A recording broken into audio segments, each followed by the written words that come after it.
अस्मद्गुरुभ्यो नमः। श्रीमान् वेंकटनाथार्य कवितार्किकेसरी वेदान्ताचार्यवर्यो मे सन्निधत्तां सदा हृदि। गुरुभ्यस्तद्गुरुभ्यश्च नमो वाकं धीमहे महीमहे चतुत्राद्यौ दम्पती जगदाम्पति रामानुजदयापात्रं ज्ञानवैराग्यभूषणं श्रीमद्वेङ्कटनाथार्यं वन्दे वेदान्तदेशिकं लक्ष्मीनाथसमारम्भां नाथयाम्नमध्यमाम् अस्मदाचार्यपर्यन्तां वन्दे गुरुपरम्परां निमित्तमश्रुपदां जुगुरुक्मव्यामोहतस्तैतराणि जनाय मेने अस्मद्गुरोर्भगवतोऽस्मैकसिन्धोः रामानुजस्य चरणौ शरणं प्रपद्ये।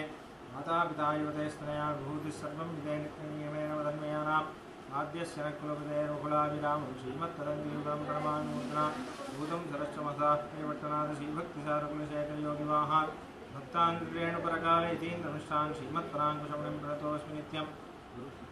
पितामहस्यापितामहाय प्राज्ञेतसादेशफलप्रदाय श्रीभाष्यकारोत्तमदेशिकाय श्रीशैलपूर्णाय नमो नमस्तात्। कूजन्तं राम रामेति मधुरं मधुराक्षरम् आरुह्य कविताशाखां वन्दे वाल्मीकिकोकिलं वाल्मीकिर्मुनिसिंहस्य कवितावनचारिणः शृण्वन् रामकथानादं कोनयाति पराङ्गतिं यः पिबन् सततं रामचरितामृतसागरम् अतृप्तस्तं मुनिं वन्दे प्राचेतसमकल्मषं गोष्पदीकृतवाराशिं मशकीकृतराक्षसं रामायणमहामालारत्नं वन्दे अनिलात्मजम्। अञ्जनानन्दनं वीरं जानकीशोकनाशनं कपीशमक्षहन्तारं वन्दे लङ्काभयङ्करं मनोजपं मारुततुल्यवेगं जितेन्द्रियं बुद्धिमतां वरिष्ठं वातात्मजं वानरयूथमुख्यं श्रीरामदूतं शिरसा नमामि। उल्लङ्घ्य सिन्धो सलिलं सलीलं यशोकवह्निं जनकात्मजायाः आदाय तेनैव ददाह लङ्कां नमामि तं प्राञ्जलिराञ्जनेयम्। आञ्जनेयमधिपाटलाननं काञ्चनाद्रिकमनीयविग्रहं पारिजाततरुमूलवासिनं भावयामि पवमाननन्दनं।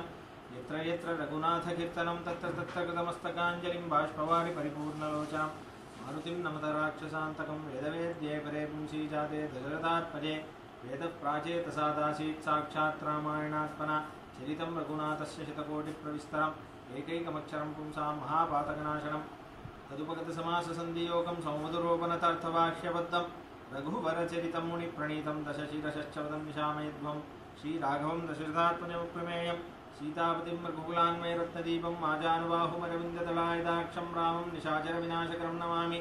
वैदेही सहितं सुरद्रुमतले हैमे महामण्डपे मध्ये पुष्पकमासने मणिमये वीरासने सुस्थितम् अग्रे वाचयति प्रपञ्चनसुते तत्त्वं मुनिभ्यः परं व्याख्यान्तं भरतादिभिः परिवृतं रामं भजे श्यामलम् आपदामपहर्तारं दहतारं सर्वसम्पदां लोकाभिरामं श्रीरामं भूयो भूयो नमाम्यहम्।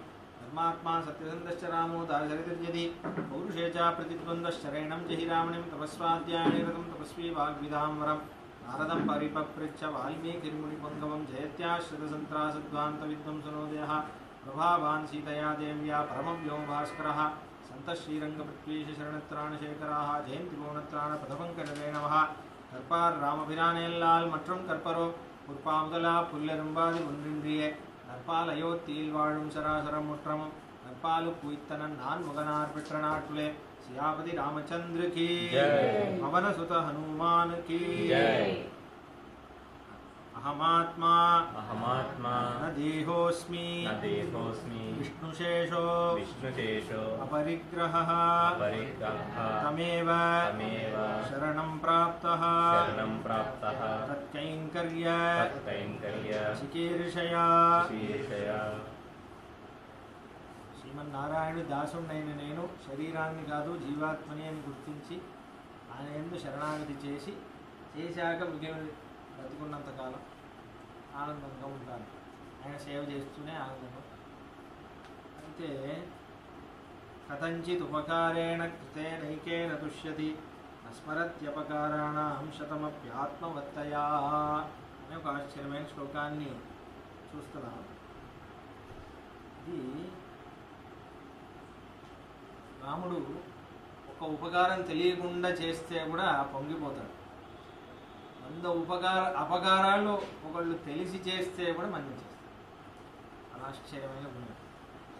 అయితే దాని గురించే విస్తారంగా చూసాము.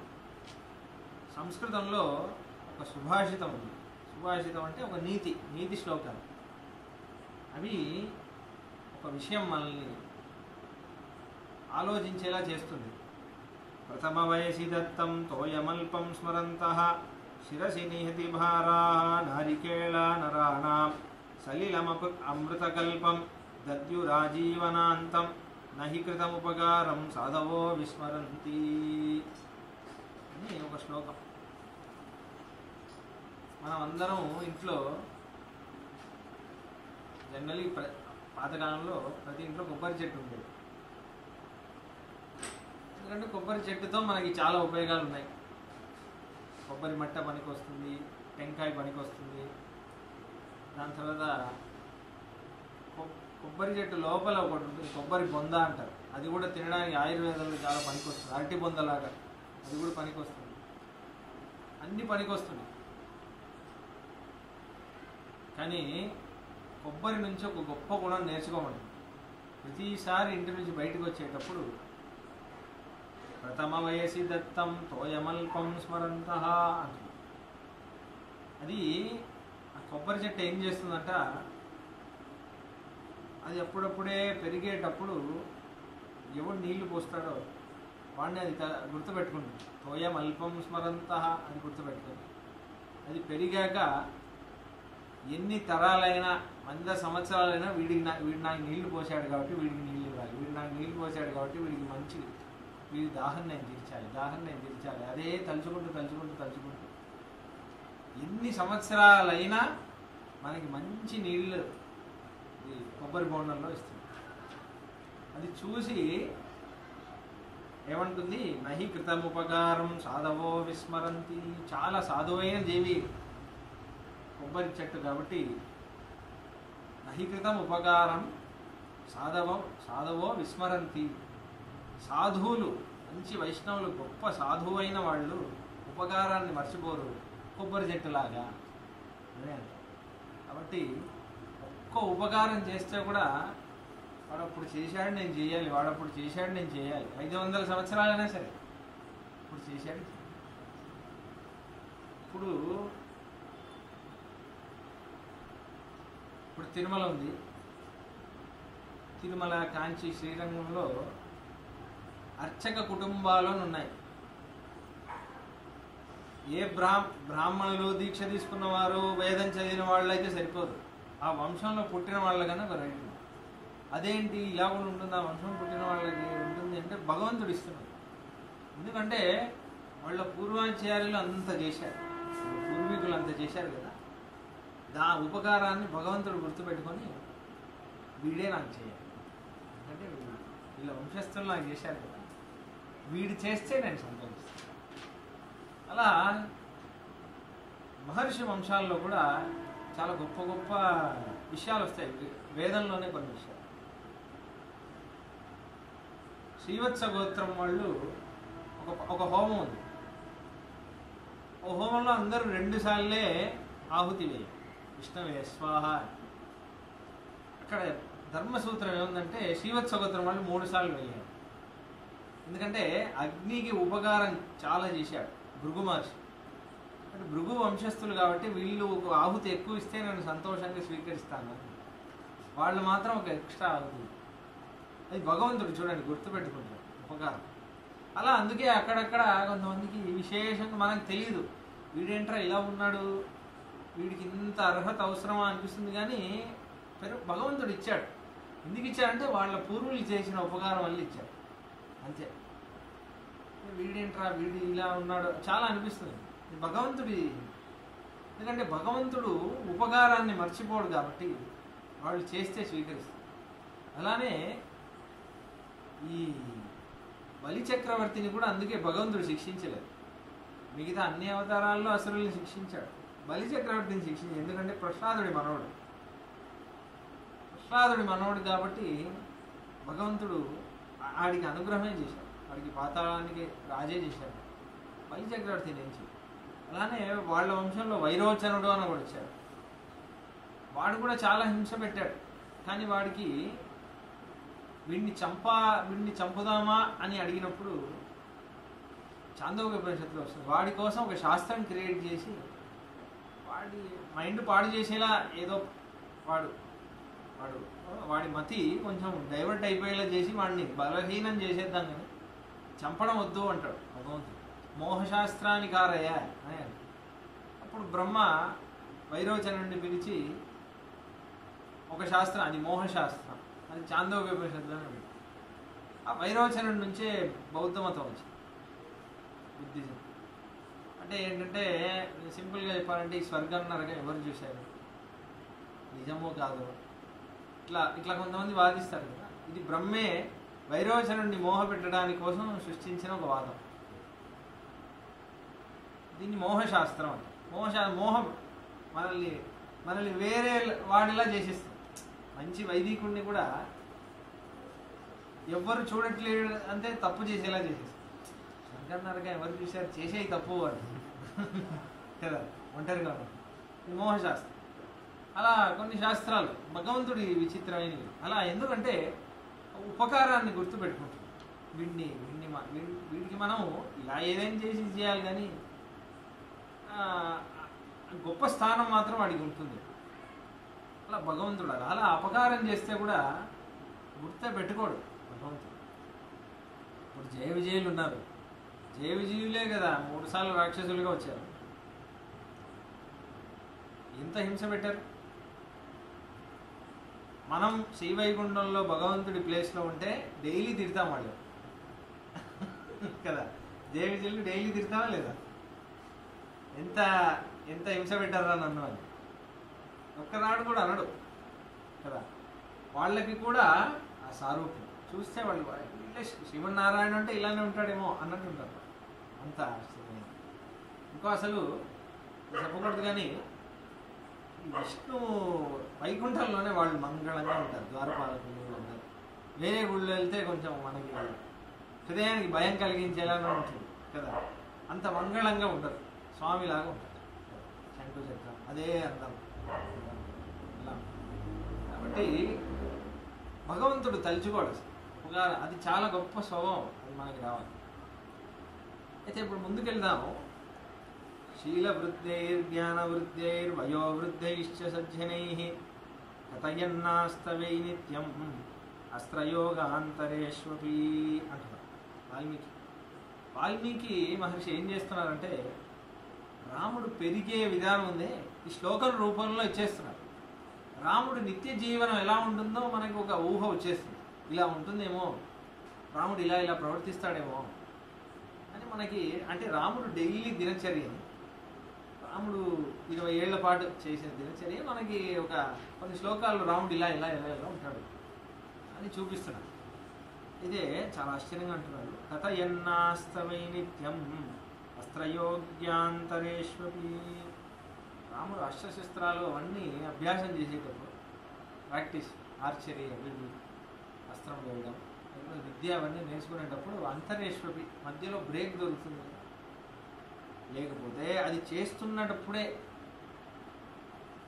రాముడు తన విద్యలో అభ్యాసం చేయడంలో లీనమై ఉన్నప్పుడు, నిత్యకర్మానుష్ఠానంలో లీనమై ఉన్నప్పుడు శీలవృద్ధైర్ జ్ఞానవృద్ధైర్ వయోవృద్ధైశ్చ సజ్జనై.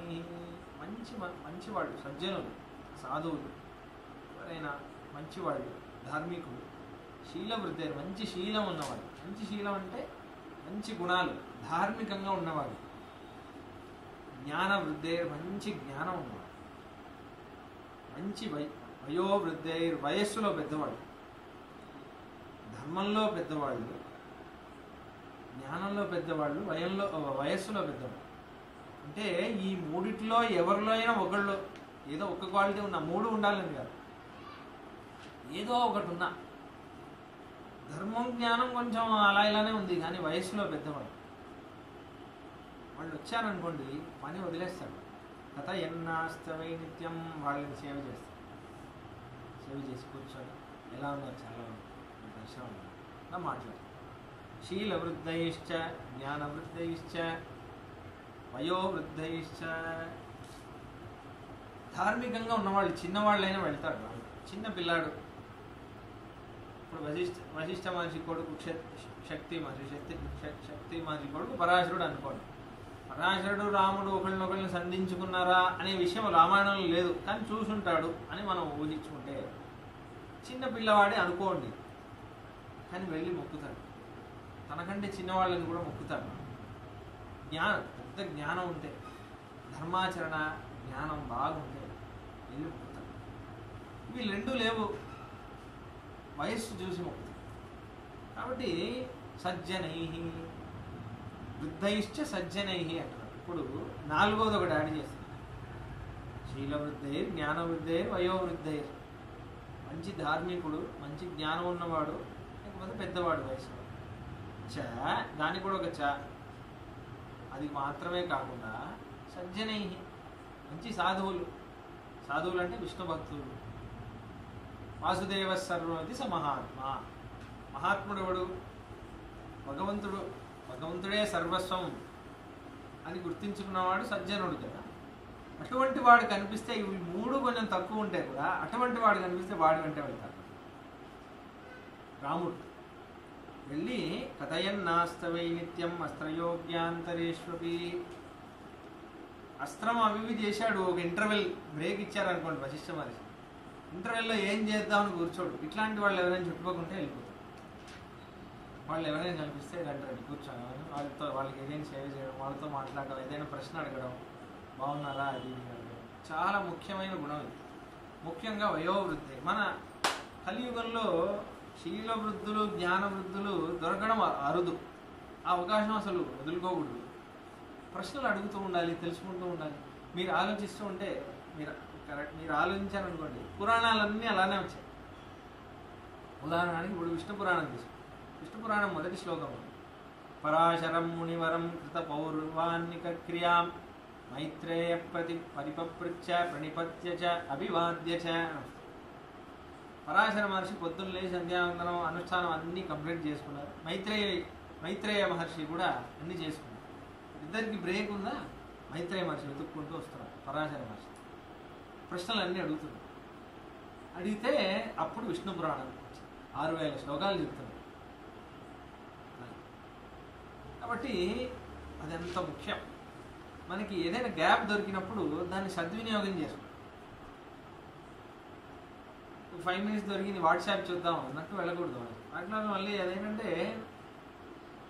మా గురువు గారు ఎప్పుడు అంటూ ఉంటారు, ఈ వాట్సాప్, ఈ సెల్ ఫోన్ అనేది ఫ్రిడ్జ్ లాగా. ఫ్రిడ్జ్ లోపల ఏముందో మనకు తెలుసు, కానీ మళ్ళీ ఒకసారి తెరిచి చూస్తాం కదా. లోపల ఏముందో మనకు తెలుసు, అయినా ఒకసారి తెరిచి చూస్తాం. అది ఒక రోగం కదా. అలానే ఇవన్నీ మంచి వాళ్ళు ఉన్నప్పుడు వాళ్ళని వెళ్ళి ఏదైనా ప్రశ్న అడగాలి. ఇది చెప్పండి, తెలిసిందైనా సరే చాలా ముఖ్యం. ఇంట్లో మీ ఇంట్లో ఇప్పుడు వయోవృద్ధే ఒక ఉదాహరణ తీసుకుంటాం. మన ఇంట్లో పెద్దవాళ్ళందరూ కోరుకునే ఇదే, నాతో ఎవరైనా మాట్లాడరా ఇంట్లో అనే కోరుకుంటారు. వయసు అయ్యే కొద్దీ మనం వాళ్ళతో మాట్లాడడం ఆపేస్తాం. ఎందుకంటే మనకేముంటుందంటే తెలిసిందే చెప్తారు, చాలాసార్లు చెప్పుంటారు, తెలిసిందే చెప్తారు. వింటే ఏమవుతుంది? చూసిన సినిమా మళ్ళీ చూడమా, ఎక్కడ బ్రేక్ వస్తుందో కూడా తెలుసు చాలా మంది. ఇక్కడ బ్రేక్ అంటారు, ఇక్కడ నిజంగా బ్రేక్ వస్తుంది అన్నిసార్లు చూసింటాడు వాడు సినిమా కదా. అమ్మమ్మ, నాన్నమ్మ, తాత వీళ్ళు చెప్పింది వినాలి. మళ్ళీ మనం చిన్నప్పుడు వాళ్ళు చెప్పింది వినాలి. అనుభవం వాళ్ళకి ఏదో చెప్పాలి అని ఉంటుంది. నేను చెప్పేది ఎవరైనా వినరా? అసలు మనం వాళ్ళని మాట్లాడనివ్వకుండా చేసే వాళ్ళని చంపుతున్నాము. మనం ఆరోగ్యానికి టాబ్లెట్స్ అవి ఇవి ఇవ్వడం సరే, మనం నాతో మాట్లాడే వాళ్ళు ఒకరు లేరు అనే దుఃఖం ఇదే చంపుతున్నాం వాళ్ళని. నిజం ఆలోచిస్తాం కదా. తెలిసిందని సరే వినాలి. నేను ఆఫీస్ నుంచి మా ఇంట్లో మా అమ్మ ఉన్నప్పుడల్లా ఆఫీస్ రాగానే ఒక 15 నిమిషాలు తెలిసిన కదే. అప్పుడు తాత ఇలా ఏం చేశాడమ్మా ఏదో ఒకటి అడుగుతాను, ఏదో ఒకటి చెప్తూ ఉంటుంది. చెప్తే ఆమెకు కొంచెం హాయిగా పడుతుంది. అలానే మా తాతగారు నాతో 6 నెలలే ఉన్నారు. చెన్నైలో ఉండేవారు. ఇక్కడ నాకు గుడివి పాంచరాత్ర శాస్త్రం కొంచెం పరిచయం చేయడానికి వచ్చారు. దాని తర్వాత నేను మళ్ళీ మనకు గురువుగారి దగ్గర ఆశయం చేశాను. కానీ మొత్తం పరిచయం చేసింది తాతగారు. రాత్రంతా 2 గంటలు అయిపోయేది. అప్పుడంతా ఆయన పాఠశాలలో చదువుకున్న విషయాలు ఎన్నో చెప్పేవారు. చాలా ఆనందంగా ఉండేవి అవన్నీ వినడానికి. కానీ వినాలి. పెద్దవాళ్ళ దగ్గర ఏం చేస్తాం లేకపోతే అని ఆలోచించండి. మనమేమి టైంని కరెక్ట్గా యూజ్ చేసే మనుషులం కాదు. దానికంటే ముఖ్యమైన పని ఏం లేదు. జ్ఞానం ఉన్న వాళ్ళ దగ్గర మనం మాట్లాడాలి, తెలుసుకోవాలి ఏదైనా విషయం. ధర్మం ఆచరించే వాళ్ళ దగ్గర ఏదైనా తెలుసుకోవాలి. ధర్మం ఆచరించే వాళ్ళు ఇప్పుడు కూడా ఉన్నారండి, గృహస్థ జీవితం కరెక్ట్గా చేస్తున్నారు. వాళ్ళు నార్మల్గా ఏదైనా మాట్లాడితే కూడా దాంట్లో చాలా గొప్ప ధర్మం ఒకటి. ఆయన ధర్మం చదివే అవసరం లేదు, వాడి ధర్మం వాడు కరెక్ట్గా చేశాడు అనుకోండి, గొప్ప ధర్మం ఒకటి ఉంటుంది. ఉదాహరణకి మా నాన్న ఇలా నాలా మాట్లాడి మోసం చేయడం రాదు. మా నాన్న కొంచెం ఉన్నది ఉన్నట్టు చెప్పేస్తాను, కానీ మంచి బాధ్యత మీద చాలా ముఖ్యత. బాధ్యత అని తీసుకుంటే తప్పనిసరిగా చెయ్యాలి, ప్రాణం పోయినా సరే చెయ్యాలి అనే ఉండేవాడు, మాటిస్తే చెయ్యాలి అలా ఉండేవాడు. ఒకప్పుడు చాలా ఊరికే ఒక మాట అన్నారు, నాకు ఇప్పటివరకు గుర్తుంది. ఎంత బాగా అన్నారు నాన్న అని, చాలా సింపుల్గా ఒక మాట అనేసి.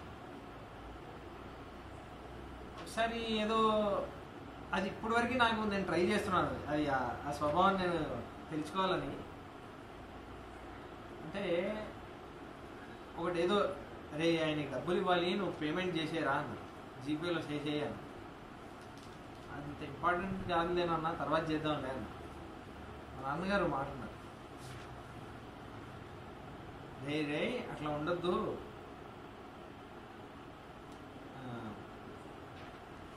బాధ్యత అంటే గుర్తొచ్చినప్పుడు చేయడం కాదురా, గుర్తు పెట్టుకొని చేయాలి. బాధ్యత అంటే నీకు గుర్తొచ్చినప్పుడు చేయాలి అని పెట్టుకోకు, నువ్వు గుర్తు పెట్టుకోవాలి, గుర్తు పెట్టుకొని చెయ్యాలి అన్న. నాకు ఇప్పటివరకు గుర్తుంది కదా. నీకు అయ్యో మర్చిపోయాను అనకూడదు, నువ్వు నిజంగా బాధ్యతగా ఉంటే మర్చిపో. చాలా కష్టం, చెప్పడం ఈజీ కాదు అని. అది దానికి పెద్ద శాస్త్రం చదివే అవసరం లేదు, వాళ్ళు ధార్మికంగా ఉండడం వల్ల నోటి నుంచి వచ్చేస్తుంది మాట. చాలా సులభంగా చెప్తారు, అది మనకి పెద్ద ధర్మం ఉపదేశం. అందుకే పెద్దవాళ్ళతో మాట్లాడుతూ ఉంటారు. అదే రాముడు చేస్తాడు. జ్ఞానం బుద్ధై. ఏంటి జ్ఞానం అంటే ఏంటి? సైన్స్ గురించి తెలుసుకోవడం జ్ఞానమా? మ్యాథ్స్, సైన్స్ ఇవన్నీ జ్ఞానం కాదు. ఇవన్నీ ఎలాంటివంటే 15 ఏళ్ళు చదవాలంటే 30 ఏళ్ళు బాగుంటారు అంతే, దాని తర్వాత మనకి కాదు. ఇవన్నీ జనరల్లీ సర్వే తీస్తే ఇండియాలో ఇద్దరు మనుషులు మాట్లాడుకునేటప్పుడు ఇద్దరు సినిమా గురించైనా మాట్లాడతారు, లేకపోతే పాలిటిక్స్ గురించైనా మాట్లాడతారు. వేరే మాట్లాడాలని లేవు. ఆ హీరో ఇప్పుడు ఏం చేస్తున్నాడు, ఇక్కడ వెళ్ళాడు, అక్కడ వెళ్ళాడు, ఎంతమంది వాడు కొంచెం వెయిట్ తగ్గించాడు, వాడికో కూతురు పుట్టింది, లేకపోతే రాజకీయ నాయకుల చరిత్ర అంతా తెలిసి ఉంటుంది కదా. కానీ అలా కాదు. జ్ఞానం అంటే ఏంటి? యా విద్య ముక్తిం దదాతి సాయేవ విద్య. ఏ విద్య వల్ల నువ్వు మళ్ళీ పుట్టే అవసరం ఉండదో, నువ్వు మళ్ళీ మళ్ళీ నీకు అసలైన ప్రాబ్లం ఏంటి? నువ్వు మళ్ళీ పుడుతున్నావు, మళ్ళీ మళ్ళీ కష్టం అనిపిస్తుంది. నీ అసలైన కష్టం అది. ఇల్లు లేదు, వాకిల్ లేదు, డబ్బు, ఇది కాదు నీ కష్టం. మళ్ళీ ఇక్కడ పుడుతున్నావు, మళ్ళీ చాలా ఘోరమైన కష్టం అనిపిస్తుంది సంసారం. దానికి ఇక్కడి నుంచి నీకు విముక్తి దొరికే విద్య ఏదైతే నువ్వు సంపాదిస్తావో అదే అసలైన విద్య అంటుంది శాస్త్రం. కాబట్టి ఆ విద్యను సంపాదించాలి. ఆ జ్ఞానం ఎవరు ఉపదేశం చేస్తారు? తెలుసుకోవాలి ఎవరైనా సరే. మంచి వైష్ణవుడు అయితే రామాయణం మంచి వైష్ణవుడు, మంచి రామభక్తుడు రామాయణం చెప్తున్నా అంటే వినరు. శాస్త్రోక్తంగా చెప్పకపోవచ్చు, కానీ రాముడు ఉన్నాడు కదా కథలో, వినాలి. తెలిసిన కథ. చాలామంది ఏమంటారంటే నేను చదివేశాను రామాయణం, నేను భగవద్గీత చదివేశాను. చదివితే ఇలా ఉండరే, చదివితే ఇలా ఉంటారా? అర్థం అయితే ఇలా ఉంటారు, ఇలా ఉంటారు కదా. ఇప్పుడు దాసుడి జీవితంలో రామాయణం పూర్తిగా చెప్పడం ఇది 3వ ఆవృత్తి. ఇది ఇంతకుముందు 2 సార్లు చెప్పాను కాబట్టి కాన్ఫిడెంట్గా చెప్తున్నాను. సరే మనం చెప్పొచ్చు పర్లేదు. కానీ మొత్తం రామాయణం అర్థమైందంటే ఉండదు, ఎన్నిసార్లు చెప్పినా ఉండదు. కాబట్టి మళ్ళీ వినాలి, తెలిసిందైనా వినాలి. ఎందుకంటే ఒక్కసారి తోమేశాం అన్నట్టు ఉండదు. ఇదేమి ప్లేట్ కాదు కదా, మురికి మళ్ళీ వస్తుంటుంది, మళ్ళీ తోమాలి దాన్ని. కాబట్టి అది దాన్ని మళ్ళీ వింటున్నా. తెలిసిన చరిత్ర మళ్ళీ వినాలి, మళ్ళీ ఉపన్యాసానికి వెళ్ళాలి, ఇంకేమన్నారు? పిబత భాగవతం రసమాలయం ముహురహో ముహురహో అన్నారు. ముహుహు అంటే ఏంటి? మళ్ళీ మళ్ళీ. రసి భువి భావుకాహ అని. భాగవతం వినండి, మళ్ళీ మళ్ళీ వినండి. ఎందుకంటే ఒకసారి వింటే అర్థమయ్యేది కాదు, మళ్ళీ మళ్ళీ వినాలి. ఇంకే రాముడు ఏం చేస్తారంటే, ఇది మీకు అరణ్యకాండలో బాగా కనిపిస్తుంది. ఒక్కొక్క మహర్షుల్ని వెతుక్కుంటూ వెళ్తారు. శరభంగ మహర్షి, సుతీక్ష్ణ మహర్షి, అగస్త్య మహర్షి. దాని తర్వాత వాల్మీకి మహర్షికి చెప్పడం కుదరదు. ఫలానా చోట్ల ఏమంటారంటే, ఇలా 10 సంవత్సరాలు ఒక్కొక్క మహర్షి దగ్గర వెళ్ళారు. అన్ని మహర్షుల దగ్గర వెళ్ళారు. వాళ్ళ దగ్గర వెళ్ళాలి, వినాలి, ఏదో ఒకటి తెలుసుకోవాలి. వాళ్ళ జ్ఞానం దొరకదు. గొప్ప మా గురువు గారు కూడా గొప్ప స్వామి. ఎవరైనా వచ్చారంటే వాళ్ళ దగ్గర కూర్చొని వింటారు. చాలా గొప్ప గొప్ప విషయాలని అడుగుతారు, వింటారు. అలా గురువు గారితో పాటు నేను కూర్చొని అలా కొన్ని గొప్ప గొప్ప విషయాలు తెలుసుకున్న రోజులు రామాయణం నుంచి. ఓహో, రామాయణంలో ఇలా కూడా ఉందా, మహాభారతంలో చాలా గొప్ప గొప్ప విషయాలు, అనుష్ఠానంలో కొన్ని విషయాలు, మనకు కొన్ని డౌట్స్ వస్తూ ఉంటాయి. అది ఎలా చేయాలి చెప్తూ ఉంటారు. ధర్మశాస్త్రంలో కొన్ని విషయాలు ఇలా చేయాలి, అలా చేయాలి, చాలా విషయాలు చెప్తూ ఉంటారు. ఇంకా అడుగుతూ ఉండాలి. బహుభి శ్రోతవ్యం బహుదా శ్రోతవ్యం అని సంస్కృతంలో. బహుభిహి చాలా మంది దగ్గర వెళ్ళి తెలుసుకో, బహుదా శ్రోతవ్యం చాలాసార్లు చాలా విషయాలు తెలుసుకో. చాలా మంది దగ్గర తెలుసుకో, చాలాసార్లు తెలుసుకో, చాలా విషయాలు తెలుసుకో. ఇలా ఉండాలి. అలా వైష్ణవుడు కూడా అలానే ఉండాలి. మన సంప్రదాయంలో విద్యను సంపాదించడానికి ఎంత కష్టపడ్డారు ఆచార్యులు అని ఆలోచిస్తుంటే ఒకసారి దిమ్మ తిరిగిపోతుంది. రామానుజాచార్యుల వారికి 5 ఆచార్యులు. కానీ రామానుజాచార్యుల వారికి ఎంత దయ అంటే, ఆయన 5 ఆచార్యుల దగ్గర నేర్చుకున్నవి 74 శిష్యులుగా ఆయన ఒక్కరే ఇచ్చారు. అలా దయైక సింధోహో అంటున్నారు కదా. ఆయన 5 ఆచార్య కష్టపడి నేర్చుకున్నారు. 18 సార్లు వెళ్ళారు ఒక మంత్రం యొక్క ఉపదేశం తెలుసుకోవడానికి. ఎక్కడ ఈ ఊరెక్కడ 18 సార్లు నడిచారంటే మామూలు విషయం కాదు. అలా నడిచి వెళ్ళి తెలుసుకున్నారు. శ్రీమద్ రామాయణం తిరుపతిలో ఉండేవారు, డైలీ పైకి ఎక్కేవారు, అక్కడి నుంచి ఆయన కింద దిగేవారు. అలా 1 ఇయర్ మనం చేస్తాము. డైలీ కొండ ఎక్కాలి. అప్పుడు ఇలా ఉండేది కాదు, శ్రీవారి మెట్టు అని ఇలా ఏం సౌకర్యం లేదు. ఎలా ఎక్కేవారు. అప్పుడు ఇంకా మృగాలు ఉండేవి. ఆ వాన ఎంతైనా వానైనా ఎలా వెళ్ళి నేర్చుకున్నారు. ఆయన ఆచార్యులు మళ్ళీ దిగడం ఏంటి, ఎప్పుడు సంధించారు, ఎక్కడ కూర్చున్నారు, ఈ అనుష్ఠానం మళ్ళీ వదలలేదు, ఎలా నేర్చుకున్నారు. మళ్ళీ 20 అర్థాలు కదా, అంటే 360 రోజులు అనుకోండి. 18 అర్థాలంటే ఒక్కొక్క అర్థం 20 రోజులు. రామాయణం 18 సార్లు 18 కోణాల్లో తెలుసుకున్నారు. 18 రహస్యార్థాలు. ఒక్కొక్కసారి రామాయణం 20 రోజులు. అలా 18 ఆవృత్తులు 1 ఇయర్ చేశారంటే ఎంత మన మీద కృప వల్లే కదా ఇది శిష్యులకు అందించారు. ఈ వాళ్ళ ఉద్దేశం అంతా చాలా పెద్దగా ఉంటుంది, మైండ్ బాగ్లింగ్గా ఉంటుంది. ఆచార్యులు వాళ్ళ ఉద్దేశమే శిష్యుల కోసం వాళ్ళు తీసుకునే స్టెప్స్ అన్ని చాలా గొప్పగా ఉంటాయి. ఇప్పుడు భాష్యం మనం ఏంటి, వేదాంత సూత్రాలన్నీ ఉన్నాయి. వేదవ్యాస స్వామి వేదాంత సూత్రాలు రాశారు. దానికి చాలామంది భాష్యాలు రాసేశారు. కానీ రామానుజాచార్యుల వారి వారికి రాయలేదు. ఎందుకు పూర్వాచార్యులు రాయలేదు అంటే, యామునాచార్యుల వారు ఉన్నారు ఆయన కంటే ముందు, వృద్ధ దశలో ఉన్నారు. ఆయన రాయలేరా? ఆయన మంచి విద్వాంసులే. ఎందుకు రాయలేదంటే ఆయనకొక ఇచ్చ ఏంటంటే, వేదవ్యాసుల వారి సాక్షాత్ శిష్యులు ఒక ఆయన ఉన్నారు, బోధాయన మహర్షి. ఆయన వేదవ్యాస స్వామి వారు ఆ వేదాంత సూత్రాలు రాసినప్పుడే ఆయన దాని కమెంటరీ రాశారు. బోధాయన వృత్తి ఇది కాశ్మీర్లో ఉండేది అప్పుడు, ఇప్పుడు లేదు. అది ఇప్పుడు కనుక ఉండుంటే గిన్నెస్ బుక్ వరల్డ్ రికార్డ్స్ అంటున్నారు. గిన్నెస్ బుక్లో లాంగెస్ట్ బుక్ ఏంటి? మహాభారతం. ఇప్పుడు ఉన్న బుక్స్ అంత పెద్ద వర్క్, దానికంటే పెద్ద వర్క్ అయ్యేది, అంత విస్తారమైన వ్యాఖ్యానం. యామునాచార్యుల వారి ఉద్దేశం ఏంటంటే, నేను కాశ్మీర్ వెళ్ళి నేను సొంతంగా భాషను రాయకూడదు, అది మొత్తం ఒకసారి చదివేసి దాని తర్వాత భాష. ఎందుకంటే ఆయన సాక్షాత్గా ఉన్నప్పుడు రాశారు కదా, అది చదివేసి రాయాలి. వేరే ఆచార్యులాగా ఏదో చూసేద్దాం, మనకు అర్థమైంది తోచింది రాసేద్దాం, దానికోసం అందుకే ఆయన వల్ల అవ్వలేదు.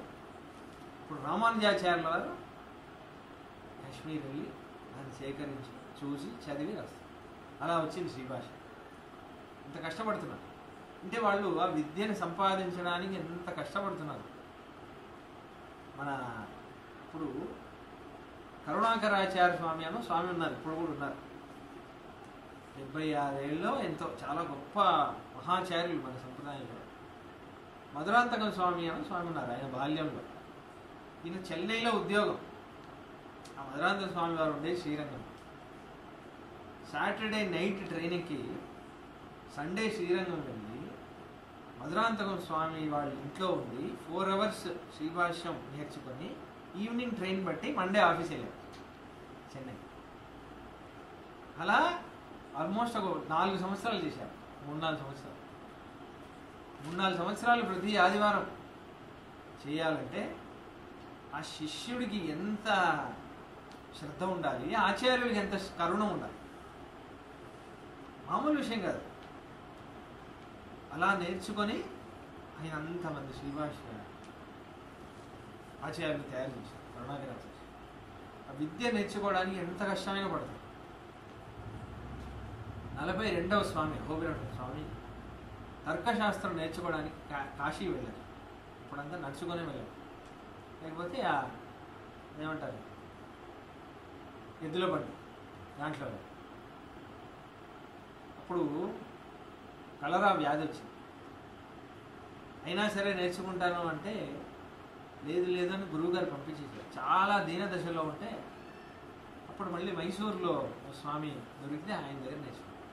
అలా ఎక్కడెక్కడో వెళ్ళి నేర్చుకున్నారు మన ఆచార్య. అంత కష్టపడి నేర్చుకున్న వాళ్ళు ఇప్పుడు మన కోసం యూట్యూబ్లో అది వీళ్ళు పాపం కష్టపడలేదు, నేర్చుకోలేదు, సులభంగా యూట్యూబ్లో అందిస్తుంది కదా. చాలా మనకి అది చాలా ముఖ్యం. రాముడి నుంచి నేర్చుకోవాలి. ఇంకా చూడండి, ఈ రామాయణం కూడా వింటున్నారు. రాముడికి జ్ఞానవృద్ధుల దగ్గర వినడం, శీలవృద్ధుల దగ్గర వినడం ఎంత ఇష్టం అంటే తనకదే వింటున్నాడు, తన పిల్లల దగ్గరే వింటున్నాడు. ఎందుకు అంటే అంటున్నాడు, ఈ కథ వినడం వల్ల నాకు ఉపకారం జరుగుతుంది, అందుకే నేను వింటున్నాను. ఎందుకంటే సీత గురించి ఉంది కదా. అంటే చూడండి, శీలవృద్ధులు ఎవరైనా సరే వింటాడు. మంచి కథ తన కథ అయినా సరే వింటాడు. ఎందుకంటే ధర్మం మీద అంత గొప్పతనం, అంత ముఖ్యత రాముడు. రామాయణం రాముడు విన్నాడు కాబట్టి గొప్ప. విష్ణు సహస్రనామం అంటే శిరతల్పం అంటారు. శరతల్పం అంటే బాణాల యొక్క బెడ్. దాని మీద భీష్మాచార్యులు పడుకొని ఉంటే ఆయన విష్ణు సహస్రనామం చెప్తుంటే ఒక మూలలో కృష్ణుడు కూర్చొని వింటున్నాడు. ఈయనున్నాడే అని చెప్తున్నాడు భీష్మాచార్యుల వారు శరతల్పంలో పడుకున్నప్పుడు కూడా చాలా దీన దశలో ఉన్నారు. అప్పుడు యుధిష్ఠిరుణ్ణి ప్రోత్సహించేది కూడా కృష్ణుడే. అనుశాసన పర్వం అని ఒక పర్వమే ఉంది. భీష్మాచార్యులు ఉపదేశం చేసిన పర్వం. రాజధర్మానుశాసనం, ఆపద్ధర్మానుశాసనం, మోక్షధర్మానుశాసనం, అన్ని విషయాలు చెప్పారు. నీకు తాతగారు అవ్వాలి భీష్మాచార్యులు, పడుకుంటే వదిలేస్తారా మీరు? వెళ్ళి నేర్చుకోండిరా, ఏదైనా విషయం అడగండి, ధర్మం అడగాలి, తెలుసుకోవాలి, మనం తెలుసుకోండిరా అని యుధిష్ఠిరుడి దగ్గర వెళ్ళి అడిగితే యుధిష్ఠిరుడికి పాపం కొంచెం పశ్చాత్తాపంగా ఉంది. ఎలా అడగను, మా వల్లే కదా ఆయనకి ఆ దశ వచ్చింది, మేమే కదా కొట్టింది, పాండవుల సైన్యానికి ఎదురుగా భీష్మాచార్యులు పోటీ చేయడం వల్లే కదా ఆయనకి దీనదశ వచ్చింది. ఆయన్ని ఇలా పడుకోబెట్టేసి ఉపదేశం చేయండి అంటే ఎలా ఉంటుంది అని అడిగితే కృష్ణుడు అప్పుడు ఏం చేస్తాడు, భీష్మాచార్యుల వారి దగ్గర తీసుకొస్తాడు. భీష్మ అని చెప్తే అప్పుడు ఆయన మెల్లగా లేచి స్థుతి చాలా ఆశ్చర్యం, గోవిందా స్వామి కష్టంలో కూడా నన్ను చూడడానికి వచ్చావా అని అన్నాడు. మీ దగ్గర ఉపదేశం పొందాలని నేను చెప్పాను, వీళ్ళకి పశ్చాత్తాపడుతున్నాడు యుధిష్ఠిరుడు, దానికి మీరేమంటారు అని అడుగుతాడు. అడిగితే అప్పుడు భీష్మాచార్యులు అంటారు, నువ్వు చేసింది ఏం తప్పు కాదు యుధిష్ఠిరా, అది క్షత్రియ ధర్మం, నీకు ధర్మం సరిగా అర్థమైనట్లేదు, ధర్మం బాగా తెలుసుకో, సాక్షాత్ ధర్మానికి నిధి ధర్మమే నీ పక్కనుందే, నీకు కురుక్షేత్రంలో సహాయం చేసిందే, వాడిని అడిగి తెలుసుకో అంటే అప్పుడు కృష్ణుడు చెప్తాడు, లేదు లేదు భీష్మ నువ్వు చెప్పాలి, నువ్వు చెప్పి వీడు వినాలి. అంటే కృష్ణ నాకు ఈ దశలో నాకు ఎలా ఉందంటే చాలా ప్రాణం పోయేలా ఉంది, ఎక్కడ చూసినా రక్తం ఊడి పడుతుంది, నేను ఉపదేశం చేయగలనో లేదో, నా గొంతు నుంచి శబ్దం వస్తుందో లేదో తెలీదు, నేను ఉపదేశం చేయగలనంటావా? ఎంత ఆశ్చర్యంగా మాట అంటారంటే, కథం త్వయి స్థితే లోకే శాశ్వతే లోకకర్తరి ప్రభ్రూజాన్మద్విద కశ్చిత్ గురో శిష్యైవ స్థితే. నువ్వు లోకానికి గురువు, జగద్గురువువి కృష్ణ, నీ ముందు శిష్యుడు లాంటి వాడిని నేను, ఈ స్థితిలో నీ ముందు నేను ఉపదేశం చేయడం ఏంటి అని అంటే, లేదు లేదు నువ్వు చెయ్యాలి, ఎందుకంటే భీష్మ నువ్వు చేస్తే నీ నోట వినడం నాకు ఆశ, నేను వినాలనుకుంటున్నా, నువ్వు చెప్తే నేను వినాలి అని.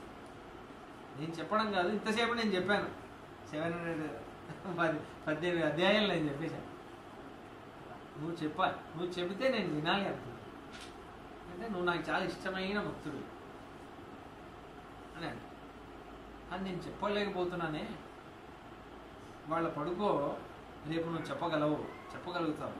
కృష్ణుడు తన శక్తితో భీష్మాచార్యులు శరతల్పంలో ఉన్నప్పుడు ఆ శరీరానికి కావాల్సిన ఆ తాత్కాలికమైన నొప్పులన్నీ తగ్గించేస్తాయి. నెక్స్ట్ డే పొద్దున వస్తాయి, భీష్మ అని మళ్ళీ లేపుతాడు కృష్ణుడు.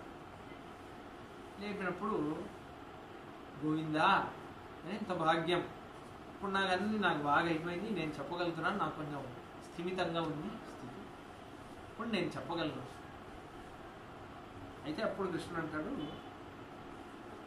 అప్పుడు కూడా అడుగుతారు, నేను చెప్పక తప్పదా కృష్ణ అని కొంచెం భయపడుతూ ఉంటారు భీష్మాచార్యులు. ఇప్పుడు కృష్ణుడు అంటాడు, ఆధేయం తు మయా భూయో యశస్తవ మహాద్యుతే తతో మే విపులా బుద్ధిస్త్వయి భీష్మ సమాహిత అంటాడు కృష్ణుడు. నీకు పెద్ద ఖ్యాతి ఇవ్వాలి అని నాకు ఆశ,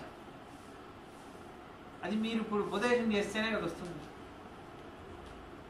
లేకపోతే మీరు ఎంత గొప్పవాళ్ళో తెలియదు ప్రపంచానికి. కానీ ఇప్పుడు మీరు పాండవులకి చేసే ఉపదేశం ఉంది, చేయబోయే ఉపదేశం ఉంది, ఇంత గొప్ప ఉపదేశం ఉండదు అంటూ నిలిచిపోతుంది. అటువంటి ఉపదేశం నేను నీ శరీరం యొక్క రోగమే తగ్గించలేదు, నీకు జ్ఞానం కూడా కలిగించాను. కాబట్టి నేను అనుగ్రహించిన జ్ఞానం వల్ల నీకు సరళంగా గొప్ప గొప్ప ధర్మాలన్నీ వస్తాయి, అవన్నీ నువ్వు వీళ్ళకి ఇప్పుడు ఉపదేశం చేయాలి, నీ నోట వినడానికి నేను ఆశగా ఎదురు చూస్తాను. కృష్ణుడు ఒక మూల కూర్చుని అప్పుడు, వక్తవ్యం విదుషా చేచి ధర్మమాహుర్మనీషిణః అప్రతుర్బ్రూవత కష్టో దోషీ భవతి ప్రభో. ఆశ్చర్యంగా కృష్ణుడు భీష్ముడిని ప్రభో అంటాడు, పెద్ద ఆయన కదా, వయోవృద్ధి ఇదే ప్రభో. భీష్మాచార్యులు ఎలా ఉండేది, కళ్ళలో నీళ్ళు వచ్చేయాల్సింది, స్వామి నువ్వు నన్ను ప్రభు అంటున్నావా అని అంటున్నారు. భీష్మ ఇప్పుడు నువ్వు ఉపదేశం చేయాలి, ఎందుకంటే ఆశ్రయించి వాళ్ళు ఉపదేశం చేయని అడిగినప్పుడు మనకు ధర్మం తెలిసినా చేయకపోతే అది నేరం అవుతుంది. మహర్షులు అందరూ ఉన్నారు, ఇప్పుడు వేదవ్యాసం అందరూ నన్ను ఉపదేశం చేయాలి, దోషం అవుతుంది అది నువ్వు చేయాల్సిందే అన్నప్పుడు అడిగే అన్నట్టు ఒక భాగంలో మీ అనుగ్రహం వల్ల నేను ప్రారంభిస్తానని. అప్పుడు యుధిష్ఠిరుడు ప్రశ్నలు అడుగుతూ ఉంటే ఒక్కొక్కరు రాజధర్మం, ఆపద్ధర్మం, మోక్షధర్మం, విష్ణు సహస్రనామం అన్నీ చెప్తారు. అలానే వచ్చింది విష్ణు సహస్రనామం.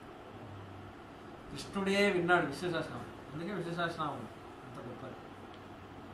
అయితే మీ దృష్టిలో అన్నిటికంటే గొప్ప ధర్మం ఏంటి అని అడిగినప్పుడు యాని నామాని గౌణాని విఖ్యాతాని మహాత్మనః ఋషిభిర్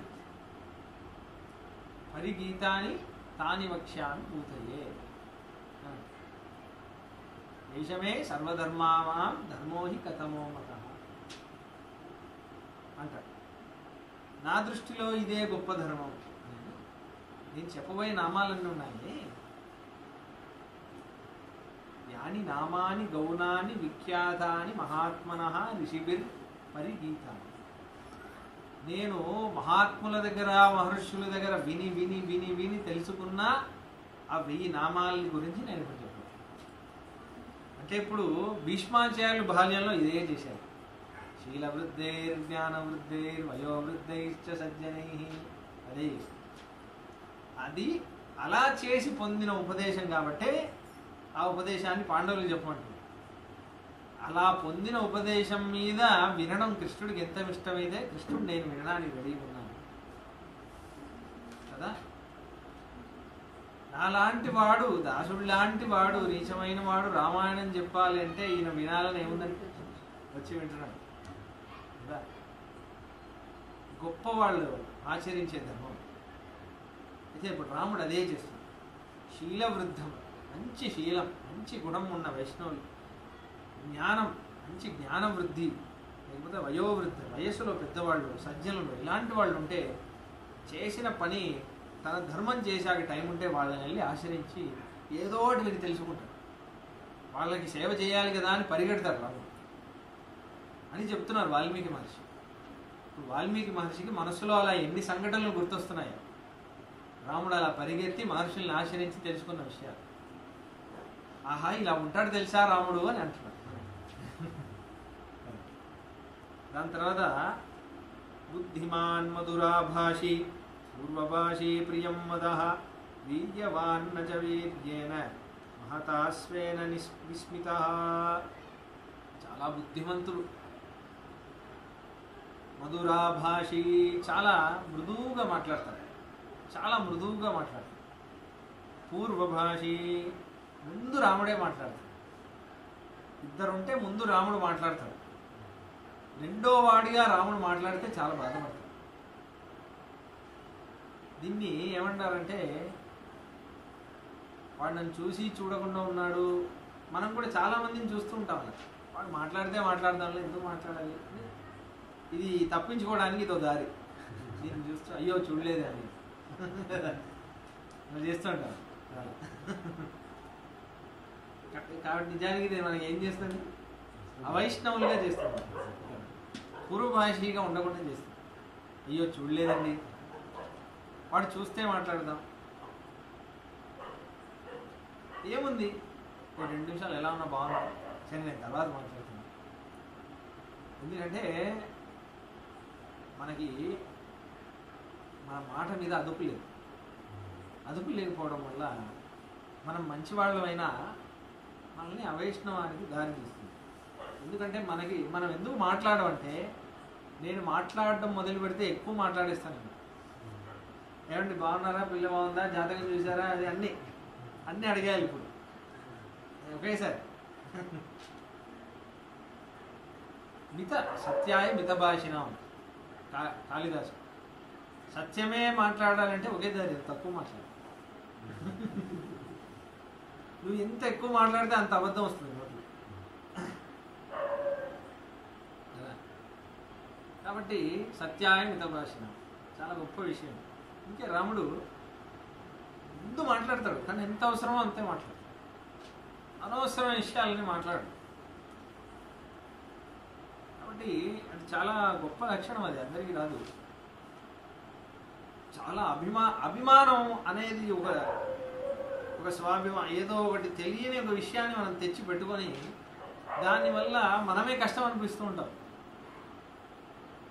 కదా. ఇప్పుడు పూర్వ భాష, ఇప్పుడు వాడి మనతో మాట్లాడాలని వాడు అలా ఉన్నాడు, మనం అలా ఉన్నాం. వాడు మాట్లాడతాడా అని ఈయన 2 సార్లు చూస్తున్నాడు. వీడు చూస్తున్నాడు అనేది వాడు కూడా చూస్తున్నాడు. కానీ ఆయన చూసేటప్పుడు ఇంత కష్టం అవసరమా, ఒకసారి వెళ్ళి మాట్లాడితే అయిపోయింది కదా.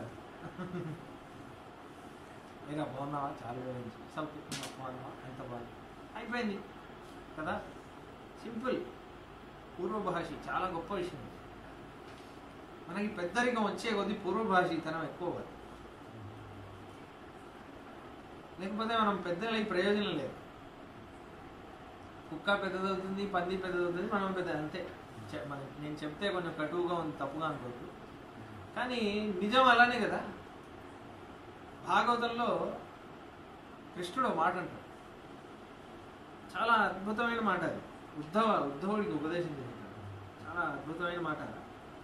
ఏమంటాడంటే,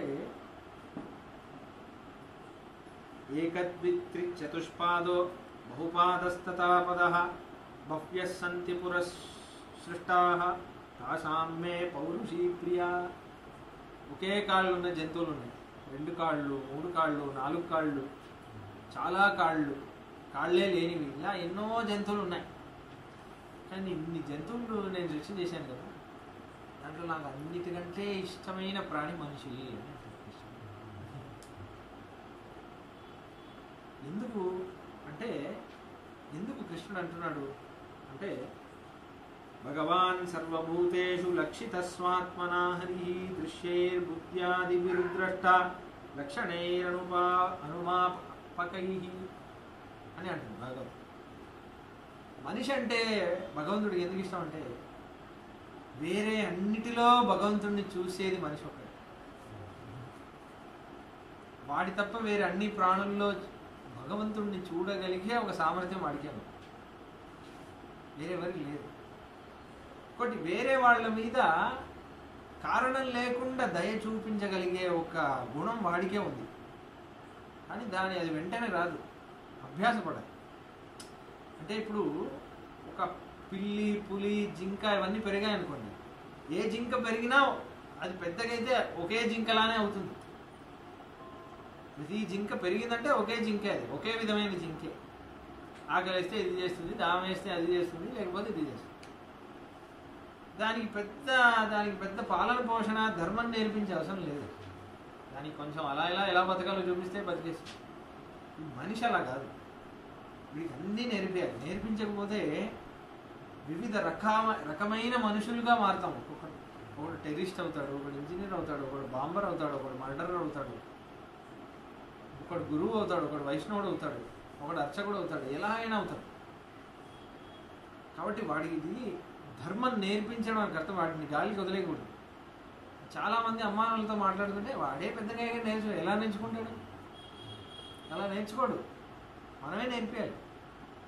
కాబట్టి అది అందుకే సత్సంగంలో ఉండాలి. ఎప్పుడు వైష్ణవులతో ఉండే కొన్ని అలవాట్లు వస్తాయి, లేకపోతే రావు. కాబట్టి అందుకే పిల్లల్ని ఎప్పుడు ఎవరితో చేరుతున్నాడు అన్నీ నేర్పియాలి. జీవితం వాడికి ఏం నేర్పించదు. జీవితం నిజంగా మనకి నేర్పిస్తే అందరం వైష్ణవులు అవుతాం కదా. కాబట్టి మనం తెలుసుకోవాలి ఆ విషయాన్ని. అయితే ఇప్పుడు మనిషికి అంత స్థాయి ఇస్తున్నాడు. మనిషికి కృష్ణుడు అంత గొప్ప స్థాయి ఇచ్చినప్పుడు మరి వాడు ప్రియంగా మాట్లాడాలి కదా. ఎందుకంటే భాషను మాట్లాడడం అనే గొప్ప సామర్థ్యమే మనిషికే ఇచ్చాడు. వాళ్ళతో మాట్లాడగలడం, మాటలతోనే సంతోష పెట్టగలడం మనిషికే ఇచ్చాడు కదా. ఇచ్చినప్పుడు దాన్ని వాడు ఎలా ఉపయోగించాలి? చాలా బాగా ఉపయోగించాలి కదా. లోకక్షేమం కోసం ఉపయోగించాలి. అది కారుణ్యం వల్లే వస్తుంది. అందుకే మన సంప్రదాయాన్ని వాక్ సంప్రదాయం అంటారు.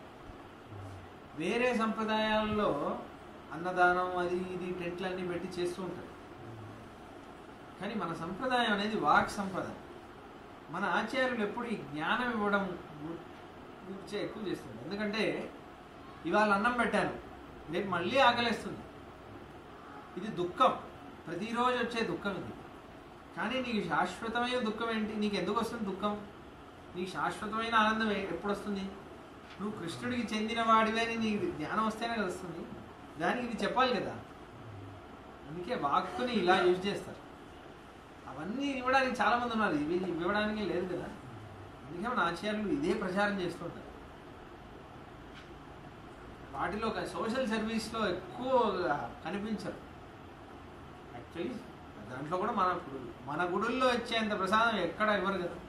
వివిధ రకమైన ప్రసాదాలు నిత్యం అన్నదానం చేస్తున్నాం కదా. కాబట్టి అలా అందుకే వాక్ అనేది చాలా గొప్ప విషయం. దానికి ఇలా పూర్వభాషిగా మాట్లాడడం, మితభాషిగా మాట్లాడడం, తక్కువగా మాట్లాడడం, సత్యం బ్రూయాత్ ప్రియం బ్రూయాత్ న బ్రూయాత్ సత్యం అప్రియం సత్యం ప్రియంచ నానృతం బ్రూయాత్ ఏషధర్మ సనాతన అని అంటుంది పురాణం.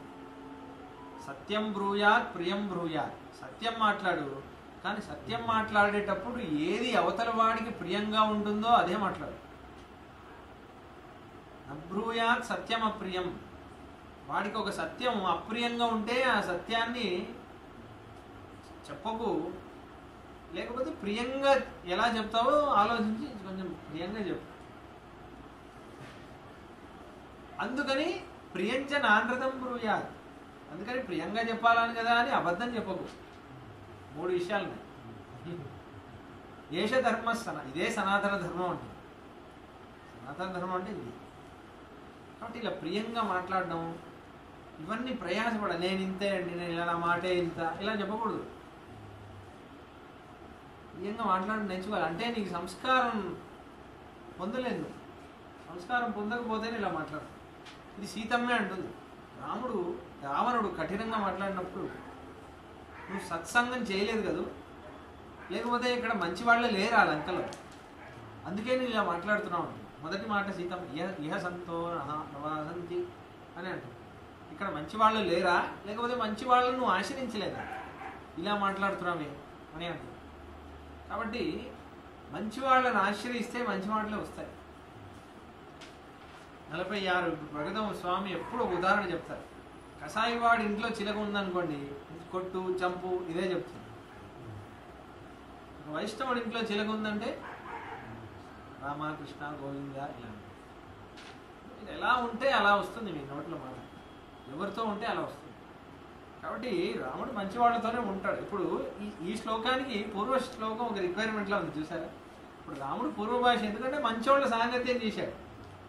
మంచి వాళ్ళు ఎక్కడొస్తే అక్కడ వెళ్ళి మాట్లాడతారు రాముడు. అందుకే రాముడికి ఈ గుణం వచ్చింది. అర్థమైందా? అందుకే ఏమంటున్నారు, బుద్ధిమాన్. రాముడు మాట్లాడలేడని కాదు, బుద్ధిమాన్ చాలా గొప్పగా మాట్లాడగలడు, అయినా మృదువుగా మాట్లాడు. పూర్వభాషి, దాని తర్వాత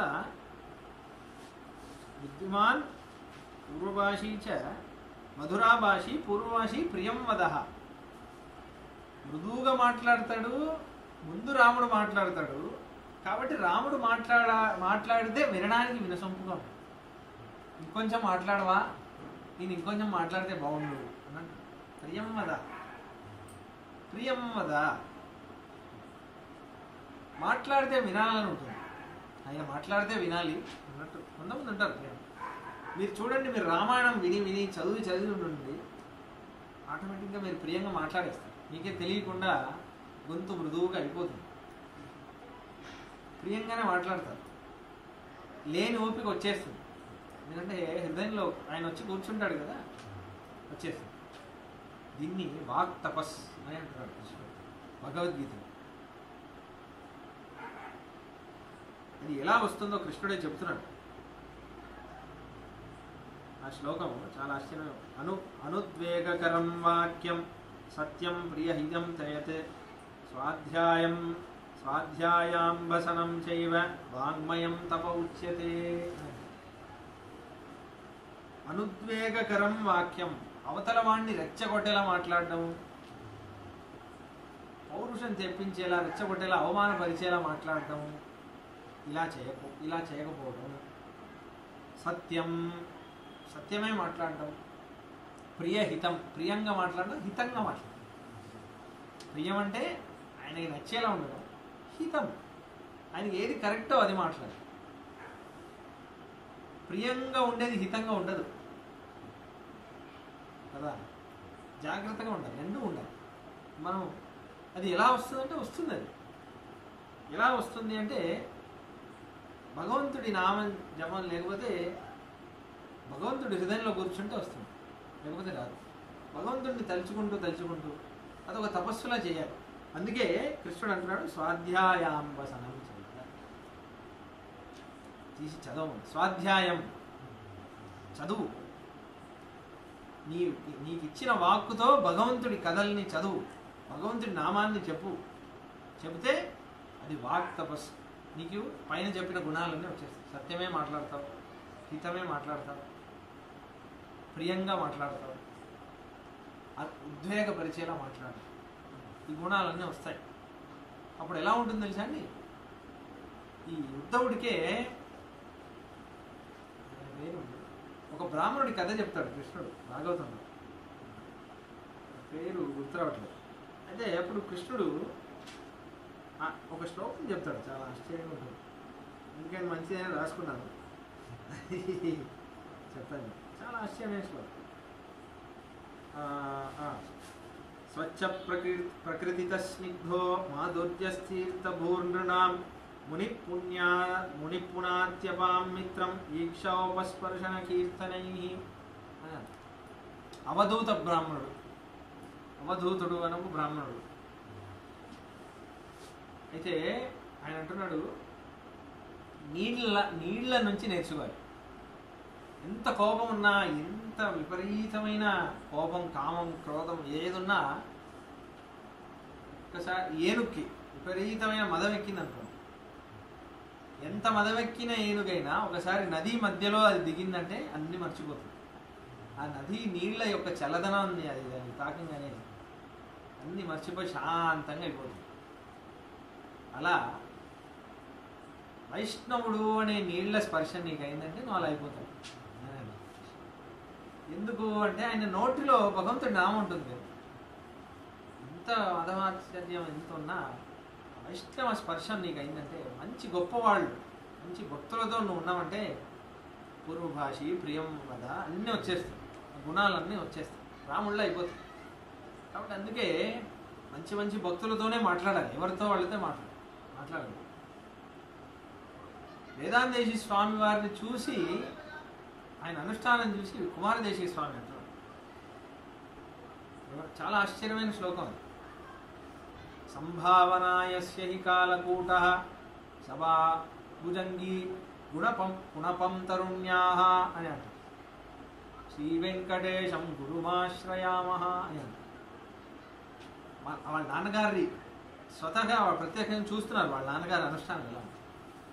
సంభావనాయస్య హి కాలకూటః, డబ్బులను చూస్తే కాలకూట విషం చూసినంత భయం వేస్తుందంట వేదాంతేశి స్వామి. డబ్బులు కనిపించింది అంటే అంత భయపడతారు, దీనికి దగ్గర నేను వెళ్ళకూడదు. సభ అభుజంగి, సభ అనవసరమైన మాట్లాడుతూ గుంపులు చేరి అనవసరమైన విషయాల్ని మాట్లాడుతారంటే, భుజంగి ఒక పాముని చూస్తే ఎంత భయపడతారో అంత భయపడతారు, చాలా దూరంగా వెళ్ళిపోతారు. యవ్వనమైన ఏదో ఒక స్త్రీ కనిపించి చాలా యవ్వనంగా నగలన్నీ వేసుకొని స్వరూపాన్ని మర్చిపోయేటట్టు ఒక అందగత్తె ఎవరో ఒకటి వస్తే గుణపం తరుణ్య అంటే చాలా జాగ్రత్తగా అర్థం చేసుకోవాలి. ఒక మృతదేహాన్ని చూసినట్టు చూస్తారు. అంటే ఏంటి, రెండు అర్థాలు. మృతదేహం చూస్తే మనం దగ్గరికి వెళ్ళాం, మనం దూరం నుంచి భయపడుతూ వెళ్ళిపోతాం, అదొక అర్థం. ఇంకోటి ఏంటంటే తాత్వికమైన జ్ఞానం. ఆత్మ ఉండేంత వరకే కదా దేహం, లేకపోతే అది మృతదేహమే కదా. దానికి ఎంత అందం, ఎంత ఇది వేస్తే ఏంటి, లోపల అంతర్యామిగా అదే ఒక శరీరం అందంగా ఉండే, ఏదో భగవంతుడు అందం ఇచ్చాడు, సరే ఉంటే ఉండని అన్నట్లు అలా చూస్తాను. అటువంటి మా నాన్నగారికి నమస్కారం. అటువంటి అనుష్ఠానం వైష్ణవ అనుష్ఠానం. అంత భయపడతారంట. ఓ పాముని చూస్తే ఎలా భయపడతారో అలా భయపడతారు వైష్ణవుల దగ్గర. అంటే అనవసరమైన మాటలు మాట్లాడతారు, అసలు ఈయనకి మూగోడైనా అన్నట్టుంటారు. కానీ వైష్ణవ విషయాలన్నీ మాట్లాడితే ఆయనంత బాగా ఎవరు మాట్లాడతారు? వేరే విషయాలు మాట్లాడితే ఈయన మూగోడ అసలు మాట్లాడట్లేదే అన్నట్టు, అది అనుష్ఠానం. అలా ఉంటారు. అంటే దానికి విషయం ఆయనే చెప్తున్నారు. వైరాగ్య పంచకం అన్నప్పుడు శ్లోకంలో, స్తోత్రంలో ఏమంటారంటే, జలతు జలది క్రోడ క్రీడ కృపీడ భవప్రభా ప్రతిపటపటు జ్వాలా మాలా కులో జఠరానల తృణమపి వయం సాయం సంఫుల్ల మల్లి మతల్లిక పరిమళ ముచా వాచా యాచామహే నమహీశ్వరాన్ అని అంటారు. అంటే మల్లిపువ్వుతో అందంగా మాల చేసి దాంట్లో ముళ్ళన్నీ తీసి ఎవరికి వేస్తే బాగుంటుంది ఈ లోకంలో, ఎవరికి అలంకరిస్తే బాగుంటుంది, మన జుట్టుకి మనం పెట్టుకుంటే బాగుంటుందా, మన మెడలో వేస్తే బాగుంటుందా? నిజానికి మల్లిపువ్వు అని చెప్పుకునేంత సుగంధాన్ని ఎవడిచ్చాడో వాడికి వేస్తేనే కదా బాగుంటుంది. ఎందుకంటే సుగంధం వాడిచ్చాడు కాబట్టి వాడు వేసుకుంటేనే కదా బాగుంటుంది. కాబట్టి మల్లిపువ్వుకి సుగంధం భగవంతుడు శ్రీమన్నారాయణుడు ఇచ్చాడు కాబట్టి వాడికి ఆ మల్లెపువ్వు మాల వేస్తేనే ఎలా బాగుంటుందో, నా నాలుకకి సుగంధం వాడే ఇచ్చాడు కదా, నేను వాడి గురించే మాట్లాడతాను. పరిమళ ముచా వాచా యాచామహే నమహీశ్వరాన్. ఈ నాలుక కూడా ఒక ధర్మపత్ని లాగా ఆయన గురించే మాట్లాడతాను. ఎందుకంటే దీనికి సుగంధం ఆయన కదా ఇచ్చింది. దీనికి నిజంగా ఉపకారం తెలిస్తే ఇది ఎవరి కోసం నాకు అంత గొప్ప ఉపకారం చేసింది ఆయన కాబట్టి నేను ఆయన గురించే మాట్లాడాలి అంటుందా లేదా? కాబట్టి ఈ నా నాలుకకి పరిమళం ఆయనే ఇచ్చాడు కాబట్టి నేను ఆయన్నే మాట్లాడతాను, ఆయన గురించే మాట్లాడతాను. అది ఎలా అంటున్నారు? ఇది విద్యారణ్యుడు అని కృష్ణదేవరాయ హరిహరరాయి విజయనగర సామ్రాజ్యానికి రాజగురు ఆయన వేదాంతేశ్వర స్వామి ఫ్రెండ్. ఆయన లెటర్ రాస్తారనమాట, నువ్వు చాలా కష్టపడుతున్నావు కాంచీపురంలో, ఇక్కడ రా, నీకు ఇక్కడ ఒక పదవి ఏదో ఇస్తారు మహారాజు, నీకు బాగా సంభావన అనేది చేస్తారంటే అప్పుడు రాస్తాను. జలతు జలది క్రోడ క్రీడ కృపీడ భవప్రభా అని అంటారు. కడుపు ఆకలితో కాలిపోతే కాలిపోని, చచ్చిపోతే చచ్చిపోని నేను, కానీ నాలుకలో యాచామహే నమహీశ్వర, నీ భూమిలో ఉన్న రాజుల్ని కీర్తించడానికి నా నాలుకని నేను వాడను. ప్రాణం పోయినా సరే ఈ నాలుగు కృష్ణుడి కోసమే. అది స్థితి. అందుకే పూర్వభాషి ఆ స్థితిలో. అనంతరం వీర్యవాన్న చ వీర్యేన మహతాస్వేన విస్మిత. మంచి వీర్యవాన్ కానీ నచ వీర్యేన మహతా స్వేన విస్మిత, తన వీర్యం గురించి తానే విర్రవీగినట్టు ఉండడు రాముడు. నేనింత వీర్యం అంత వీర్యం. కొంతమంది అబ్జర్వ్ చేసే కొంచెం చాలా ఆశ్చర్యంగా ఉంటుంది. వాళ్ళ గొప్పలు చెప్పుకోవడానికి కొత్త కొత్త విధానాలని కనిపెడతారు. సార్ నేనే ఒక అమ్మాయి పెళ్ళికి ఏదో డైమండ్ రింగ్ ఏదో కొనింది. ఇప్పుడు ఆమె డైమండ్ రింగ్ కొనింది అని నాకు చెప్పాలి. నేను డైమండ్ రింగ్ కొన్నాను అంటే తెలిసిపోతుంది కదా, ఈవిడ ప్రగల్భం చెప్తుంది. ఇప్పుడు జాగ్రత్తగా చెప్పాలి. దానికి స్థితి ఆలోచన. హాయ్, చాలా భగవంతుడు తెలివిని ఎలా ఉపయోగించుకుంటున్నారో అనుకున్నాను. ఎంత ఎండలు ఉన్నాయి కదా. అవును అన్నాడు. మొన్న నేను ఈ ఉంగరం కొనడానికి వెళ్ళినప్పుడు కూడా ఇంతే ఉండింది అని. అంటే ఇప్పుడు ఆమె దగ్గర ఉంగరం ఉంది అని నాకు తెలియాలి. చాలా ఆశ్చర్యంగా ఉంటుంది అలా. అంటే చూడండి, మన ఒక స్థితి వచ్చేస్తుంది మనకే తెలియకుండా, మన గురించి మనమే విర్రవీగుతాం. మన మనస్సులో ఏదో కోణంలో అది ఉంటుంది. చూసావా, నీ అంత గొప్పవాడు లేడు, చూసా నీకు వచ్చేసింది, చూసా నీ వల్ల అన్నీ అయిపోతుంది. అది మంచిదే, ఒక ఎక్స్టెంట్ వరకు మంచిదే, భగవంతుడి అనుగ్రహం వల్ల ఓకే. ఇప్పుడు ఆంజనేయ స్వామి కూడా అంటాడు ఎగిరేటప్పుడు సుందరకాండలో మొదటి సర్గం, నేను వెళ్తాను రావణాసుడిని చంపేస్తాను, రావణాసుడు దొరకకపోతే నరకానికి వెళ్తాను, అక్కడ పట్టి రాముడి కాళ్ళ దగ్గర వేసేస్తాను, అలా ఇలా అంటాడు. ప్రగల్భం కదా ఇది. ఆచార్యుడు ఇలా చెప్పొచ్చా, తన వీర్యం గురించి తానే చెప్పొచ్చా అంటే వెంటనే మాట అంటాడు అక్కడ. చాలా అదే ఆంజనేయ స్వామి వినయం అంటే. ఆంజనేయ స్వామి యథారాఘవ నిర్ముక్త శరస్వసన విక్రమ లంకాం తత్వద్గమిష్యామి పురీం తత్వద్గమిష్యామి లంకాం రావణ పాలితాం అని అంటారు. నేను వెళతాను, నేను ఇవన్నీ చేస్తాను. ఎందుకు తెలుసా? రాముడి బాణం వేస్తే ఆ బాణం వెళ్ళి ఎలా సాధించుకొస్తుందో ఆ బాణం యొక్క గొప్పతనం కాదు, బాణం వేసిన రాముడి గొప్పతనం. కాబట్టి నేను రామదాసుడిని, కాబట్టి రాముడికి ఇంకరుణ్ణి, కాబట్టి నేను అన్ని సాధిస్తాను. కానీ గొప్పతనం ఎవరిది అన్నట్టు ఇదే ఆంజనేయ స్వామి. వీర్యం ఉన్న ఆయన కృప అది. నా వల్ల అవుతుందా? నా వల్ల అవ్వదు. ఏదో ఆయన ఇచ్చాడు, నాతో ఇలా లేదు చేస్తున్నాడు. కానీ నేను దీనికి వశం అవ్వకూడదు, నేను ఆయనకే వశమై ఉండాలి. దీనికి నేను వశం అవ్వకూడదు అన్నట్టున్నారు. కాబట్టి వీర్యవాన్న చ వీర్యేన మహతాస్వేన విస్మిత వేదాంతార్యనండ్రియంబు నింద్రోం నాం పెరియోం అల్లోం నన్றும் தீவும் நமக்குரைப்பார் என்று నాడువోమే అంటున్నారు వేదాంతేశి. వేదాంతేశి స్వామికి వేదాంతాచార్య అని బిరుదిచ్చిన ఎవరు?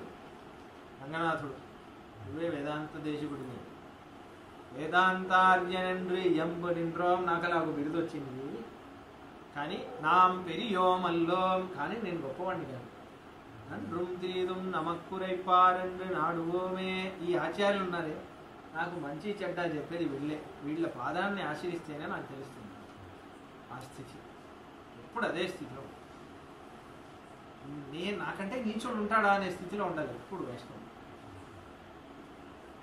మయి తిష్టతి దుష్కృతాం ప్రదానే మితదోషానితరాం విచిన్వతి త్వం అపరాధగణైరపూర్ణ కుక్షి కమలాకాంత దయే కథం భవిత్రి అంటారు వేదాంతేశి.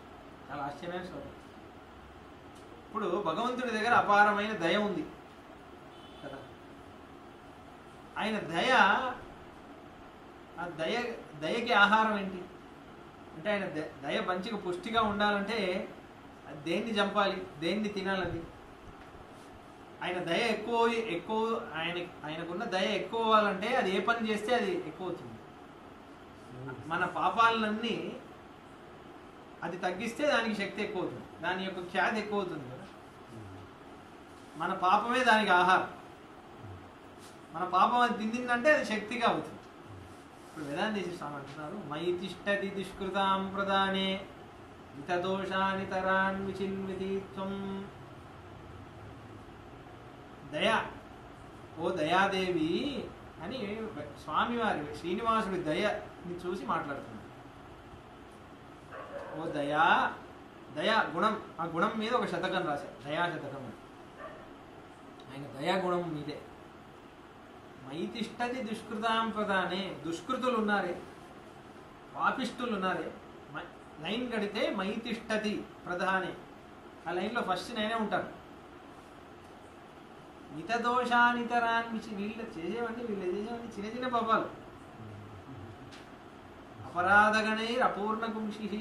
నీకు నిజంగా కడుపు నిండాలి, నీకు ఖ్యాతి రావాలంటే నువ్వు నా పాపాలను తినాలి కదా. మరి నువ్వు నన్ను ముందు అనుగ్రహించాలో వద్దా? వేరే వాళ్ళని అనుగ్రహిస్తున్నావే అన్నాడు.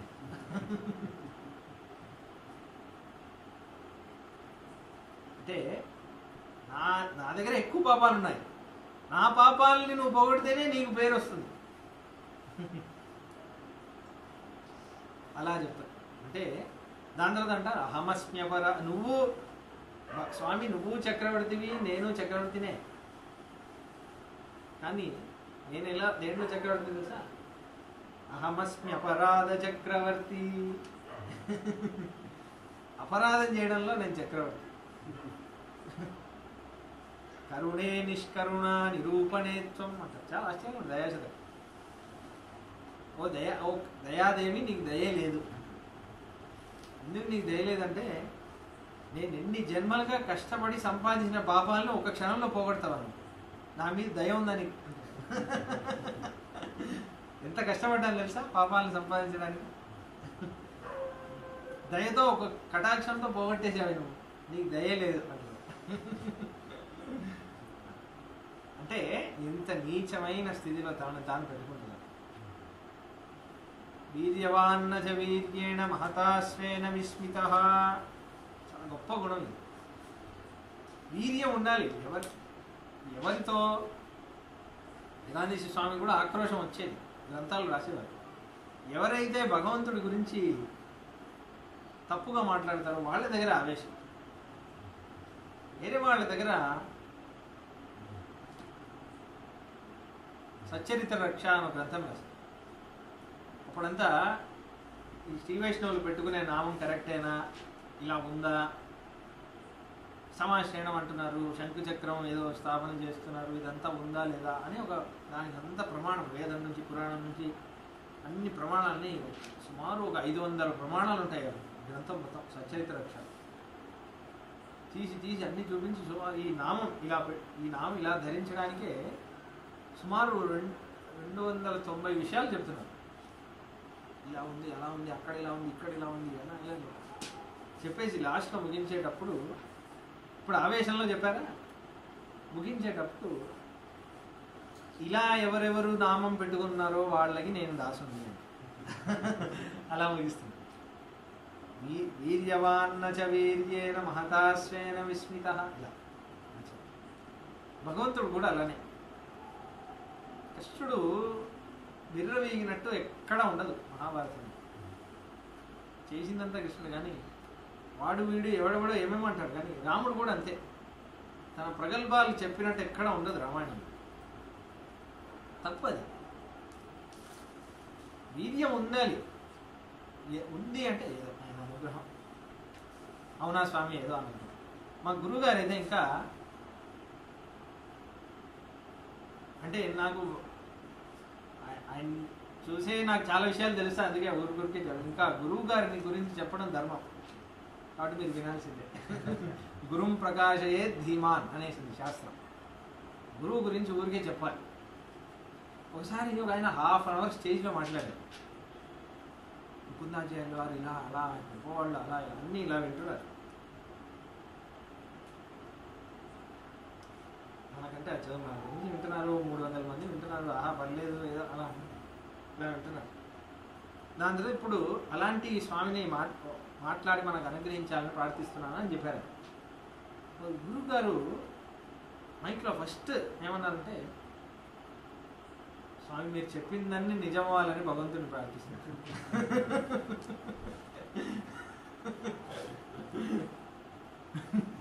ఎందుకంటే అవన్నీ అబద్ధం నాకు తెలుసు. మీరు చెప్పిందన్నీ నిజమైతే ఎంత బాగుండు, భగవంతుడి నా మీద ఎంత ఇష్టం ఉంటుంది, భగవంతుడి అంత ఇష్టపడేనా నేను లేనే అని నాకు ఇంకా అనిపించింది. మీ వల్ల ఒక వైష్ణవ గుణం వచ్చింది, దానికి మీకే రుణపడి ఉన్నాను అన్న. వీర్యవాన్న చ వీర్యే మహతాశ్వేన. చూడండి, ఇవన్నీ కృష్ణ భక్తులతో ఉంటేనే వస్తుంది, లేకపోతే రాదు. మనం ఇమాజిన్ కూడా చేయలేము. బుక్ చదివితే రావు ఇవన్నీ. ఎన్ని శ్లోకాలు చదివినా రావు. భాగవతుల అనుష్ఠానం వల్లే వస్తుంది. చాలా గొప్ప విషయం. ఎవరైనా పొగిడితే కూడా తెలుసుకోవాలి, మనలో మనమే ప్రశ్నించుకోవాలి, ఇది నిజమేనా స్వామి, నేను ఎట్లాంటి పాపాత్మునో నాకు తెలుసు, నేను ఏమేమి పాపాలు చేశాను అన్నీ నాకు తెలుసు. ఇవన్నీ ఇచ్చి కొంచెం మదం వచ్చి నేను కొంచెం అలా ఇలా అయితే నిన్ను మర్చిపోవాలి, అందుకే కదా ఇవన్నీ చేస్తున్నాం. అని చేయదు. అప్పుడే ఇంకా ఎక్కువ జపం చేయాలి. మనల్ని పొగిడినప్పుడే ఇంకా ఎక్కువ జపం చేయాలి. అహమాత్మ అదే కోసం అది ఇంకా ఎక్కువ ధ్యానం చేయాలి. లేదు లేదు లేదు లేదు ఇవన్నీ కాదు నా స్వరూపం. ఈ రామాయణం ఒక రామాయణం ఎపిసోడ్ చెప్పాక నేను ఎక్కువ జాగ్రత్తగా ఉన్నాను. ఎందుకంటే ఇప్పుడు 10 మంది వస్తారు, చాలా బాగుంది, చాలా బాగుంది, చాలా బాగుంది అని చెప్తారు.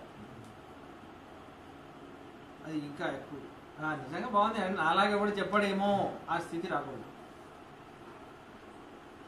తెలుసు మనం ఎంత భావాత్మలో మనకు తెలుసు. ఏదో నేను ఎంత బాగా చెప్తున్నానో కూడా నాకు తెలుసు, నీకు తెలీదు. బట్ ఏంటంటే నేను ప్రతిసారి చెప్పేది అదే, మీకు మెమరీ పవర్ కొంచెం తక్కువ కాబట్టి నేను చెప్పిన విషయమే మళ్ళీ చెప్పినా మీరు ఏదో కొత్తగా చెప్తున్నా అనుకుంటున్నారు మీరు, అంతే. కాబట్టి అలా చాలా జాగ్రత్తగా ఉండాలి. ఈ మదం అనే దశలో మాత్రం రాకూడదు. ఈ మదం అనే దశ గురించి ఒకే ఒక విషయం ఉంది, అది చెప్పి ముగించేస్తాను. ఒక చిన్న కథ వేదంలో ఉంది. మదం అనేది చాలా హానికారకమైన విషయం. ఇంకోటి మీరు అబ్జర్వ్ చేస్తే, తాగినప్పుడు కొంచెం ప్రగల్భాలు మాట్లాడుతుంది, నేను ఇది అలా ఇలా మాట్లాడుతుంది. చూసారా, ఎంత మంచివాడైనా కొంచెం తాగాడంటే కొంచెం ప్రగల్భం. దానికి ఒక కథ ఉంది వేదంలో.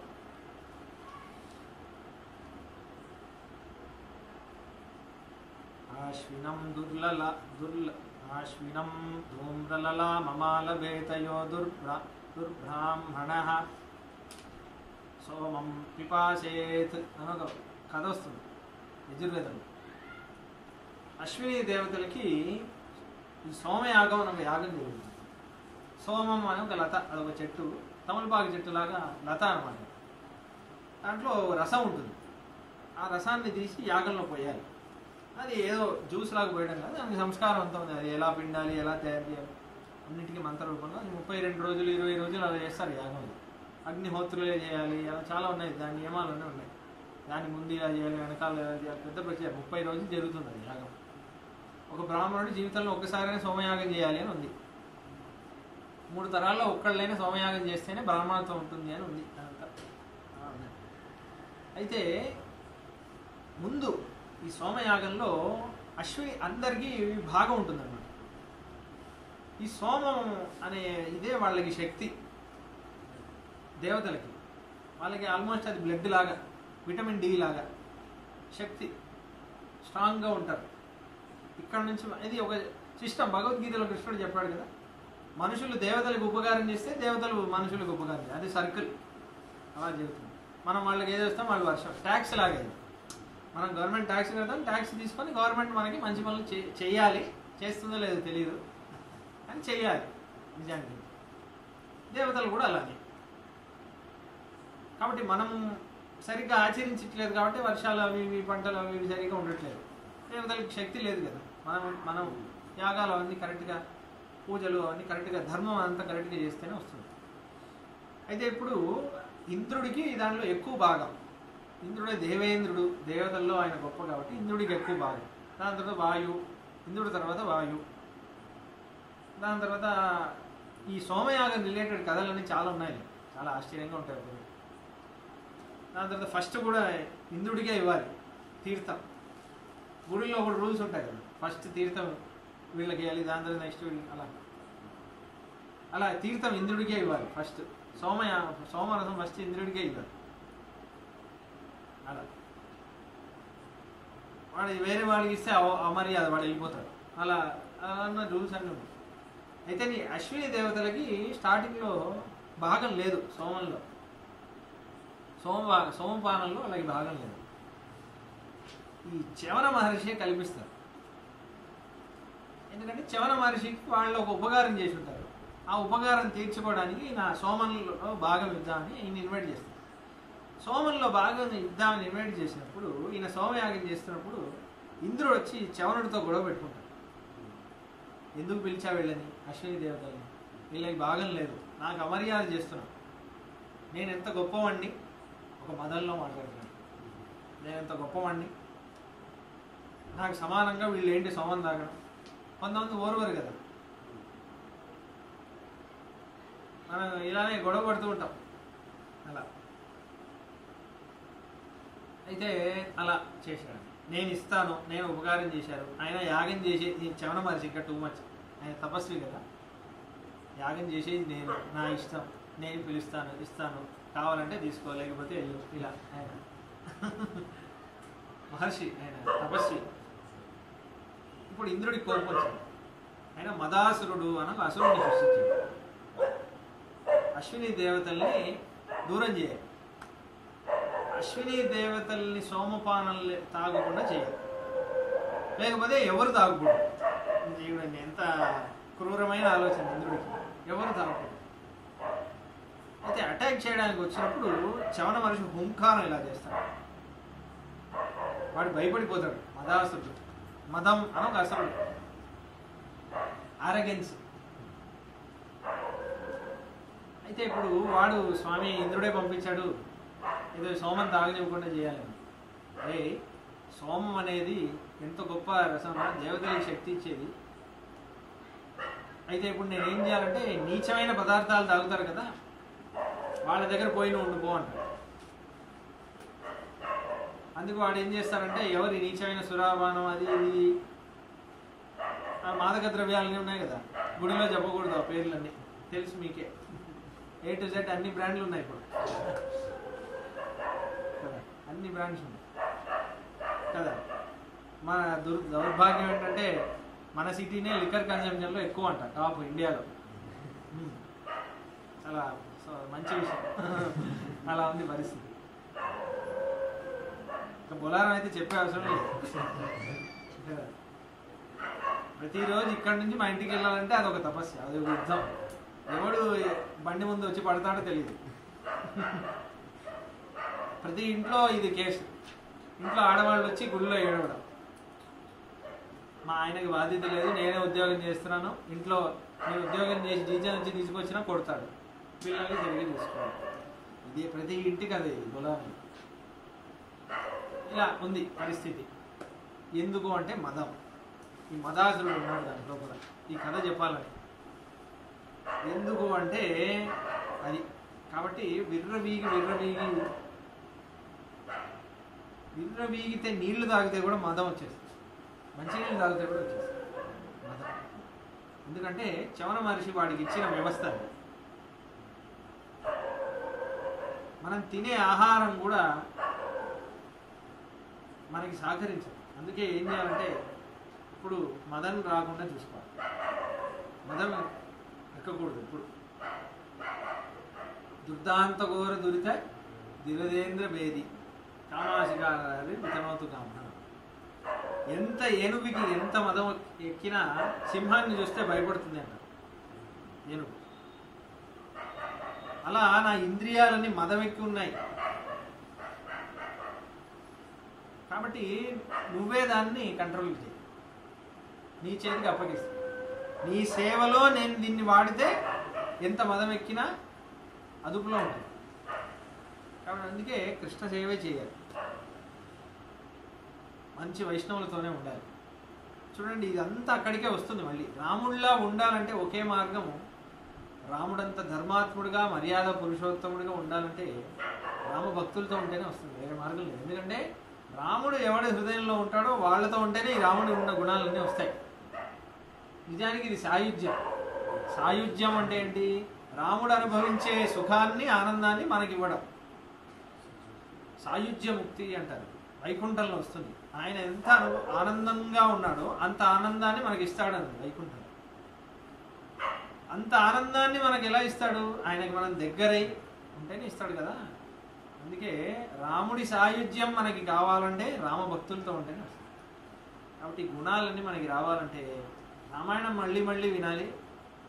ఇలా రాముడిని హృదయంలో పెట్టుకున్న వాళ్ళని వెతికి వీలైతే వాళ్ళ ఇంటి పక్కన వాళ్ళ ఇల్లు కట్టుకొని వాళ్ళ సేవ చేసుకుంటూ మళ్ళీ మళ్ళీ వాళ్ళని ఆశ్రయించి వెతుక్కొని మళ్ళీ వాళ్ళ దగ్గర నేర్చుకొని అలా మనం ప్రయాస పడి పడి పడి పడి మనం రాముడిని బలవంతంగా మన హృదయంలో వచ్చి నువ్వు కూర్చోవలసిందే అనే స్థితిలో మనం తెచ్చుకున్నామంటేనే మనం రాముడిలో మారుతాం.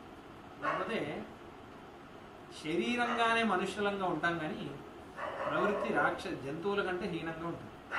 మనిషి అయితే గొప్పవాడు అవుతాడు, లేకపోతే జంతువుల కంటే నీచంగా అవుతాడు. చూస్తున్నాం కదా, జంతువులు కూడా చేయడానికి భయపడే పనులన్నీ మనిషి చేస్తున్నాడు. ఒక అమ్మాయిని బలాత్కారం చేసి నలుగురు తగిలబెట్టి కాల్చేయడం ఏంటి? జంతువులు కూడా చేయరు. జంతువులు కూడా చేయవు ఇట్లాంటి పనులు. మనం చేసిన అందుకు మన సత్సంగంలో రామ భక్తులతో మనం సత్సంగం లేదు. సాత్వికమైన వాళ్ళ సజ్జనులతో మన సాంగత్యం లేదు. ఎప్పుడు మన ఉద్వేగాల్ని పెంచేవే చూస్తున్నాం. మూవీలు అలానే ఉన్నాయి, వినేవి అలానే ఉన్నాయి, మాట్లాడేవి అలానే ఉన్నాయి, తినేవి అలానే ఉన్నాయి. కాబట్టి మనల్ని రాక్షసులుగానే చేస్తున్నాం.